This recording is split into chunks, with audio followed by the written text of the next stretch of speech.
Okay, so who will be Caldwell's next mayor? It's a question we thought we had a handle on when we talked about it yesterday.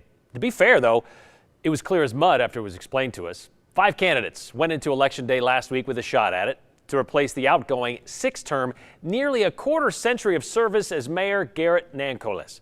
But with an extensive field, that usually dilutes the votes. And that's what happened. None of them got more than the 50% needed to be named the winner. So the top two, Jerem Wagner with 47% of the votes and John McGee with 22, well, they were headed for a runoff at the end of this month.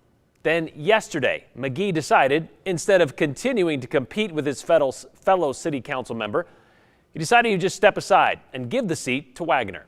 A decision his attorney wanted verified by a judge, but the judge, he wanted no part of it and said withdrawing from a runoff election, that's going to have to be settled by the city clerk. And it would seem so easy if she would just be like, cool. But after having more than 24 hours to dig through state statutes and city ordinances, the city of Caldwell says the mayoral runoff is on. This morning, Caldwell City Clerk Debbie Geyer said she, along with the city attorney, came to the conclusion because, well, no one got that 50% threshold, and because McGee did not give at least 46 days notice. He wanted out, which is required by law, but which is also impossible since there are only 21 days left until the runoff.